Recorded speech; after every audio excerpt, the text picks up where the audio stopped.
Turning empty, unused parking lots into affordable housing, how a rule change for the Metro transit system could lead to thousands of new homes. A new trade deal is coming, but is it a good one? Mexico's ambassador to the U.S. talks with KPBS News about the plan to replace NAFTA. A lot of the things that we are asking for in District 8, other communities take for granted. The race for city council in District 8. Antonio Martinez tells us about his campaign in the South Bay.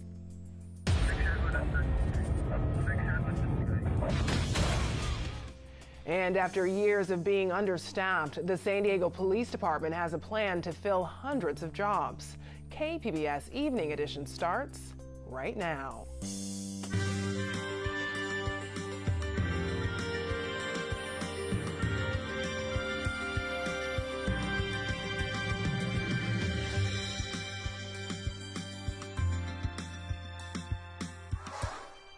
Good evening and thanks for joining us. I'm Ebone Monet.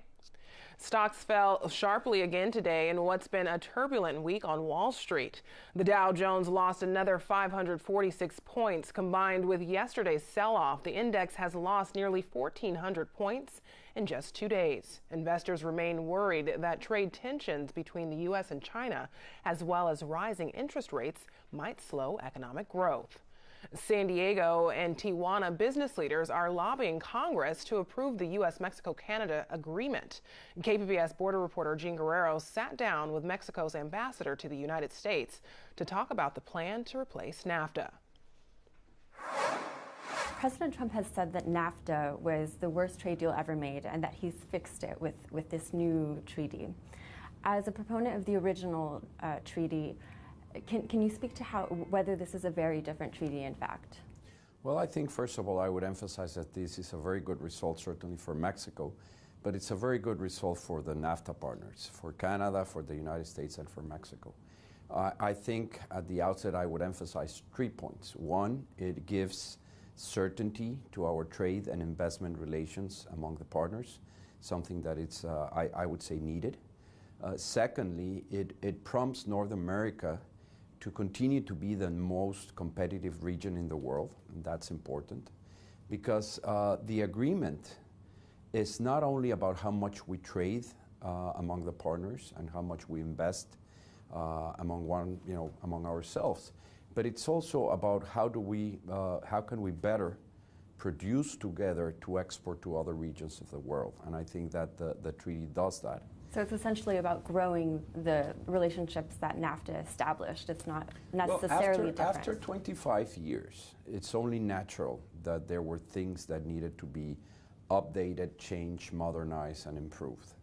And that the agreement needed to be modernized. So, for example, we incorporated better provisions with respect to e-commerce, something that was not as important and prevalent 25 years ago. And that's something that benefits the three nations. So that's certainly an improvement. That's something that changed. We also, for example, on the auto industry, there was an intent to make sure that we were, as a region, better positioned to attract investment, and that the North American region would, produce more and better cars to export to other regions of the world. What about in terms of agriculture? I know the original NAFTA contributed in part to some of the waves of illegal immigration that we saw in the 90s because of the conditions that it created for Mexico's small farmers, the campesinos. Is this treaty different in regards to these small farmers? Well, I would beg to differ from that point of view. I'm not sure that there is a very clear and evident causation between that part of immigration from the ag sector in Mexico and the North American Free Trade Agreement. I don't think that necessarily is the case.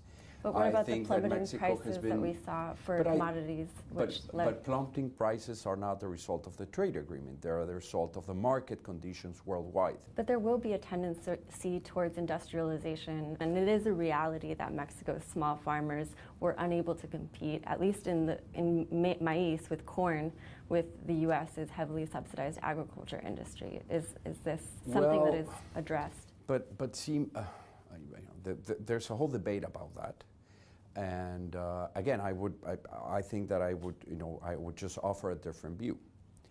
I'm not saying that everything is good and dandy on the Mexican agricultural sector. We certainly face a lot of challenges, but it depends on who you ask. Some small producers in Mexico have managed to become very successful in certain products, like tomato, where we have a competitive advantage, like tomato, like avocados, and other types of vegetables. I think that the challenges that the Mexico face on the agriculture sector are there and need to be addressed, but I'm not so sure that it is through, certainly not by restricting trade that will solve the problem. Thank you, Mr. Ambassador, for your time. Thank you. Thank you very much. My pleasure. Thank you. In order to build a new border wall, the Trump administration will waive dozens of environmental laws. The LA Times reports environmental groups will sue to try to block the plan. The waivers involve a section of Texas's Rio Grande Valley where construction is set to begin in February. Republicans are pushing for full funding of the new border wall at an estimated cost of $23 billion. U.S. Senator Dianne Feinstein and State Senator Kevin De Leon have agreed to debate next week. Feinstein is seeking a sixth term in the Senate. California State Senator Kevin De Leon is a fellow Democrat who has trailed in recent polls. The debate will be held Wednesday in San Francisco. This week, KPBS is focusing on the races for San Diego City Council. Tonight, we hear from Antonio Martinez, who is running for the open seat in District 8. He talked to KPBS reporter Andrew Bowen. Antonio Martinez, thank you so much for joining us. No, thank you for having me. It's an honor. So, homelessness is a big issue in District 8. Some residents of Logan Heights have fought against a storage facility for homeless folks to keep their belongings. Do you think that project has been a success, or have people's fears been realized? And what more do you think the city needs to be doing to combat homelessness? Well, when you look at what we've done, the city has failed when it comes to homelessness. 20 people have died because of the Hep A outbreaks. So, in my opinion, that's a failure in and of itself. But when it comes to this homeless storage facility, the concern we've always had as residents is that we never get an opinion as to where these projects are going to happen or where they're located. And the issue is that at least that the residents there face, is that it's essentially 1 block away from an elementary school. If that was any other community, that wouldn't have happened. So when it comes to the storage facility, I think that's also been, in terms of what they're trying to do with it, a failure from the city, just because, in my opinion, it should never have been located that close to a school. If that was anybody else, it would never have happened. Good idea, bad location. At the root cause, or one of the root causes of homelessness, is the high cost of housing in San Diego. And a lot of experts agree that housing is very expensive here, in part because we just don't have enough of it and we're not building enough for the needs of our population growth. Where do you think housing should be built in San Diego, and should more of it be going in District 8? Well, you know what? I think that when it comes to housing, we have to address that it has to be both affordable and essentially for individuals that are middle class, because when it comes down to it, those are the individuals that normally can't afford it. And when it comes to it, I would like to see development in every district of the city, and essentially deal with it strategically so that we, again, deal with the homeless crisis, but also with just affordability of housing in general. Barrio Logan has been stuck with a community growth plan that's very outdated ever since city voters rejected an update to it in 2014. What work do you think has to be done to get a new community plan for Barrio Logan that will actually stick? Absolutely. Well, obviously, when you hear about what that's about, 40 years old, that's how old this plan update is. For me, that's a disgrace. It's the oldest plan update from the city of San Diego. And what needs to happen is we need to meet with the stakeholders and really hear from what the residents have to say to get something done and build a consensus as to moving that plan update forward. The community needs it and deserves it. You said that one of your top priorities is fighting for the community's fair share of road repair, clean streets, and more parks. Ultimately, the mayor is the one to put together a budget. You, if you're elected, would be 1 vote out of 9 on the city council to approve or reject that budget. How do you make sure that District 8 actually gets its fair share, knowing that, you'll be 1 city council member? Well, I want to be a consensus builder. I think when it comes down to, I want to come in with a clean slate, work with all council members, but also address the issue that a lot of the things that we are asking for in District 8, other communities take for granted. We ask for sidewalks to walk safely to school. We ask for lighting so our homes don't get vandalized. We want more parks so we can be physically active and healthy. In fact, there's some parks where actually kids don't have space. Particularly in San Ysidro, I can think of one where the kids actually play soccer in a basketball court. It's pretty creative. They use the basketball poles as essentially the goal. So if they hit the ball towards the goal, hits the pole, that's a goal. Wouldn't it be nice, though, if they actually had real soccer fields to play in, and basically enjoy the community around them? And really, that's what we're asking for. And I hope that going into City Hall, we want to be that consensus builder to bring those resources directly to the community. And again, we deserve it. The current council member for District 8, David Alvarez, is often the lone dissenting voice on the city council. What would your style of leadership be in your interactions with the mayor and with your other council colleagues? One that's consensus building. I don't want to be a lone vote that loses. I want to be a vote that actually gets things done, particularly not just for the city of San Diego, but also for the residents in District 8. Going back to that storage facility, that lone vote shouldn't have happened, in my opinion.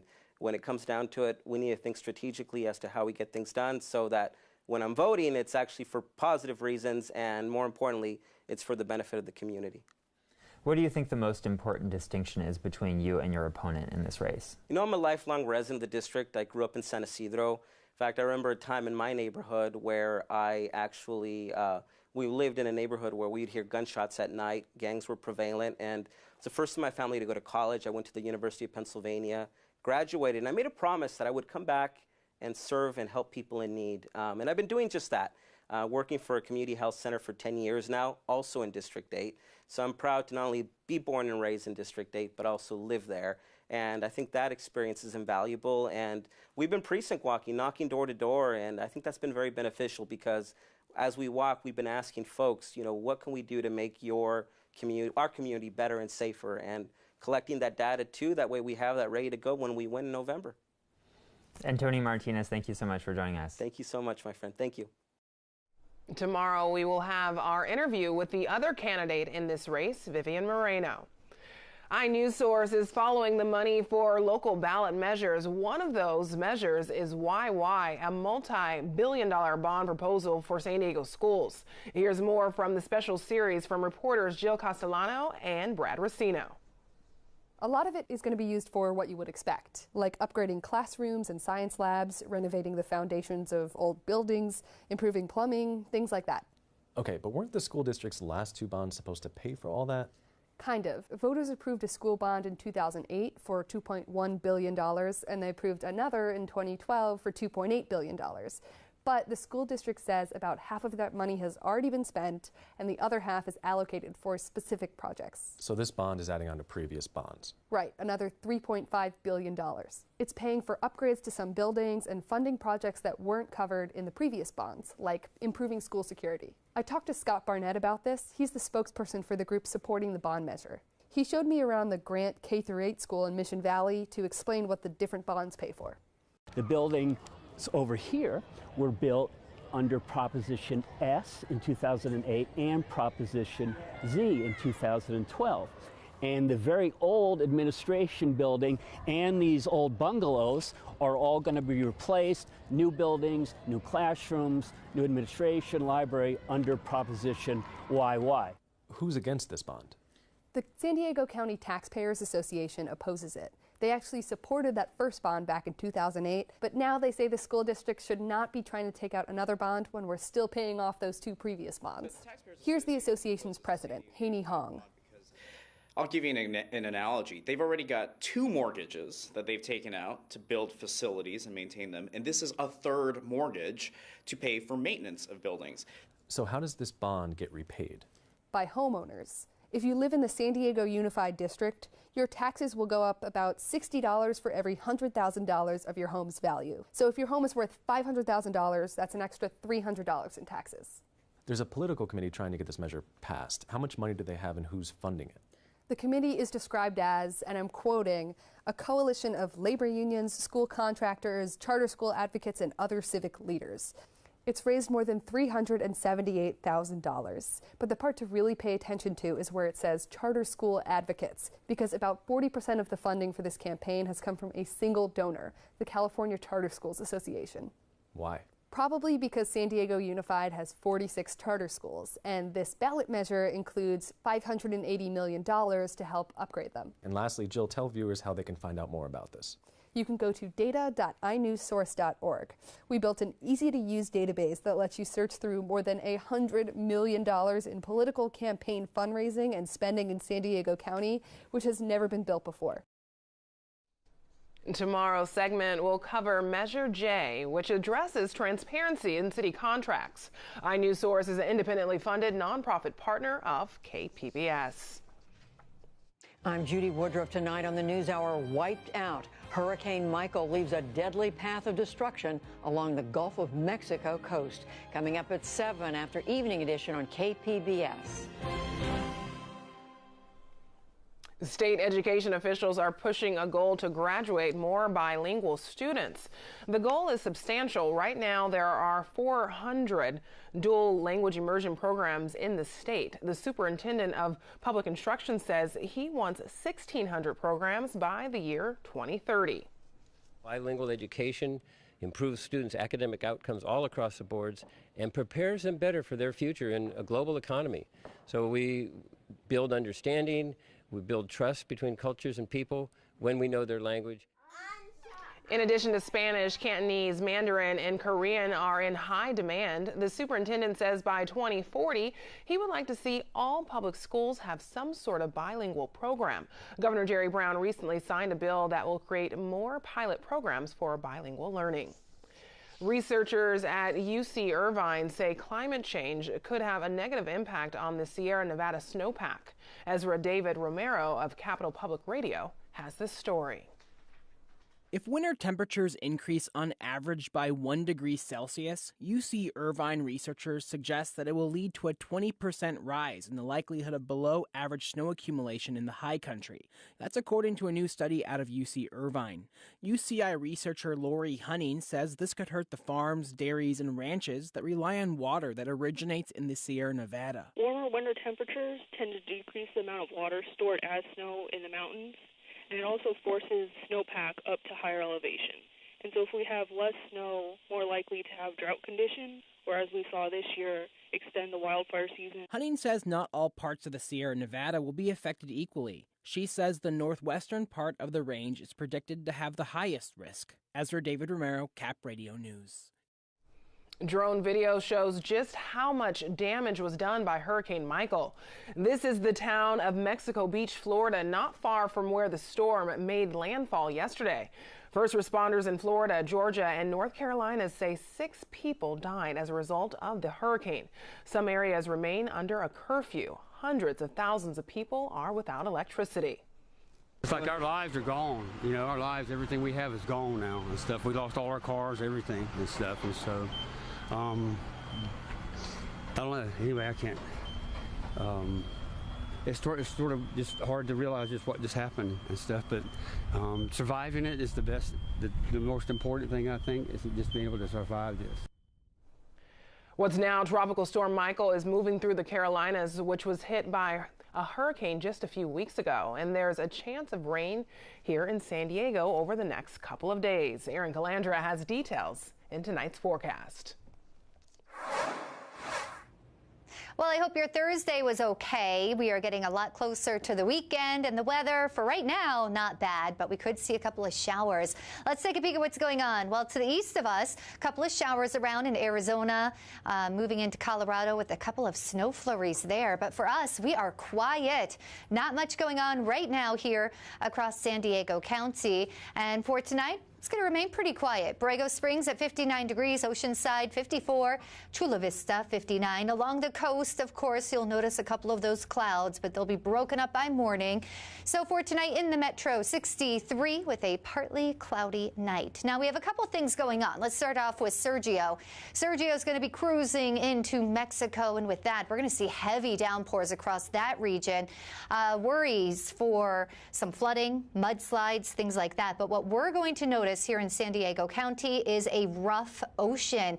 We're going to see large swells 4 to even 8 feet. It's going to be pretty dangerous for boaters, for swimmers. Rip currents are going to be a major concern here across San Diego County, so be careful there. But also, we expect to see a low pressure system drive into Southern California from Bakersfield down to the south through San Diego. We're going to see a couple of showers, higher rainfall amounts to the south, and temperatures, well, they're going to drop below normal. This is going to be late on Friday and into Saturday. So as we start off tomorrow, it's going to be pretty nice, mainly sunny for many people. San Diego at 76 degrees, Ramona around 81, Chula Vista in those upper to mid 70s, and in the mountains 60. The desert's not bad. 85 degrees. Here's what it looks like for the weekend. That storm is going to push off to the east, and we are going to be drying out. So here we are along the coast. Friday starts off good, then we see that rain moving in for Saturday. Not as warm, and then we rebound. By Tuesday, we're back up to the 80s. We're going to see that rain inland as well on Saturday with cooler temperatures, but warming up to 88 by Tuesday. The mountains will see some showers on Saturday. Temperatures will remain in the 50s, Tuesday up to the 60s, and in the deserts, we'll see that rain at times on Saturday. It's going to be cooler in the 80s all week. For KPBS News, I'm Erin Calandra. Back to you. The Metropolitan Transit System has updated a policy meant to encourage more smart growth near trolley stops. KPBS Metro reporter Andrew Bowen says housing and transit advocates are cheering. MTS owns more than 57 acres of land, much of it surface parking lots like this one right next to the Palm Avenue trolley station. It's prime real estate, but this morning it was mostly empty. Advocates say the updated real estate policy will encourage more competition among developers to bring the land to its highest and best use. Mary Lydon leads the pro-housing group Housing U Matters. We see those empty parking lots, and it's like there is a great opportunity. And I think what better way than for a government to use its excess land and test some new things out. See if it works. See if they can help catalyze a product that people are interested in. The policy update was initiated by MTS Board Chair and San Diego City Councilwoman Georgette Gomez. It passed the agency's board unanimously. The new policy sets a goal that 20% of homes developed on MTS land be affordable for low-income households. Andrew Bowen, KPBS News. The MTS board took another action this morning, voting to formally oppose Proposition 6, which would repeal the gas tax increase. MTS staffers say Prop 6 would take away $16 to $20 million in annual revenue that supports local bus and trolley operations. The San Diego Police Department wants to fill more than 200 open positions by 2020. One of the steps they're taking is to achieve that goal is a new recruitment campaign. The city has hired a downtown-based marketing firm at a cost of $350,000. Mayor Kevin Faulkner says retention has improved since the city council approved pay raises last year. Jazz music, flamenco dancing, and a night at the theater are just some entertainment options this weekend in San Diego. KPBS Arts Calendar editor Nina Guerin has more.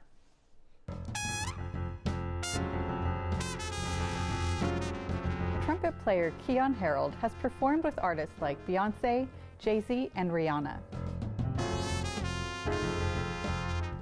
But this weekend, he performs at UC San Diego with his own jazz band. Harold fuses jazz, rock, classical music, and hip-hop to create a uniquely modern and American sound. He's also a songwriter and creates music that comments on politics and problems in society. The trumpeter is from Ferguson, Missouri, and he grew up in a family of 16 children where they performed in a drum and bugle corps with their grandfather. Catch Harold's show as part of the Loft's intimate jazz series. Explore the history of flamenco dancing with Tierra, Mar y Aire, a new show by local dance group Flamenco Arana. This show travels throughout time, starting with the Romani tribes trekking through Asia and finishing with the styles and cultures found along the Mediterranean Sea. Directed by Cristina Covarrubia, The show features both student and advanced level dancers accompanied by live music, including vocals by Juan de Dios. Finally, catch the San Diego premiere of Guadalupe in the Guest Room, a play that focuses on Latin telenovelas. The show is about Guadalupe, a woman who has lost her daughter. All of a sudden, she's forced to bond with her grieving son-in-law, and the only way they can communicate is through these Latin soap operas. Guadalupe in the Guest Room is part of New Village Arts' bilingual and bicultural outreach initiative, Teatro Pueblo Nuevo. For KPBS Arts, I'm Nina Guerin. Now, here's a look at what we're working on for tomorrow in the KPBS newsroom. First Man. KPBS Arts reporter Beth Accomando reviews the new biopic about astronaut Neil Armstrong. And on Midday Edition, voter registration mistakes, we'll look at how statewide DMV issues are affecting local offices. You can find tonight's stories on our website, kpbs.org/evening edition. Thanks for joining us. Have a great night.